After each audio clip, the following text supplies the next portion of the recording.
mừng bạn đến kênh Raw So Easy Anime. Ngày hôm nay, chúng ta vẽ nhân vật Naruto. Đầu tiên ta học cách phác thảo nhân vật. Vẽ một đường sổ dài, vẽ hai đường sổ ngắn đối xứng ở cả hai bên, vẽ hai đường cắt ngang tạo khuôn mặt.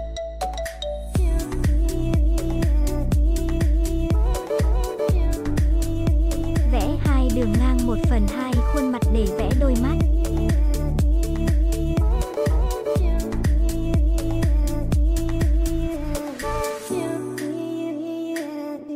Vẽ hai đường chéo tạo quai hàm nhân vật.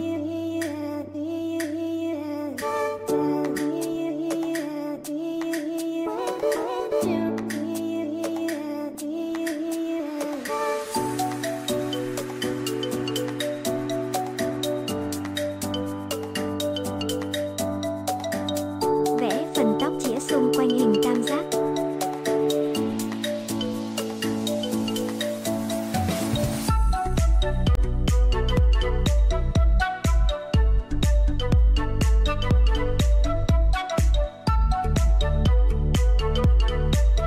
Tạo áo, cổ áo khoác dựng đứng.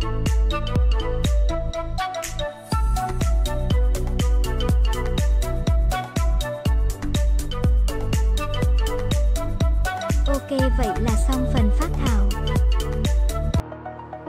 Bây giờ đến phần vẽ chi tiết. Đôi mắt có cặp nhãn hình xoáy tròn.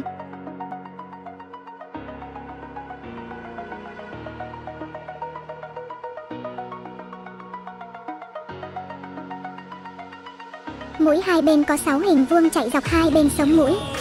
Miệng thì có 2 chiếc răng khểnh. À nhầm, răng nanh dễ thương chứ nhỉ.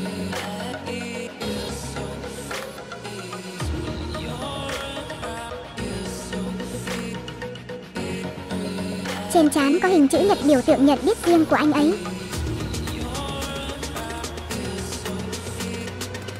Hai bên lỗ tai bấm luôn dãy khuyên tai trông cực cool ngầu.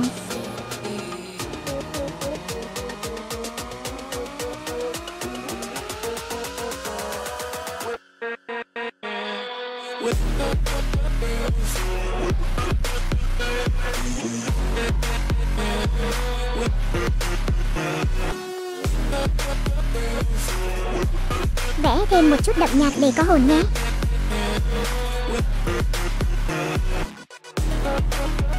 Ok, vậy là xong rồi nè mọi người. Chúc mọi người vẽ thành công. Vẽ xong gửi cho chị ốc để show mọi người cùng xem nhé. Hẹn các bạn ở các video vẽ tiếp theo. Nhớ like và đăng ký kênh. Bye bye.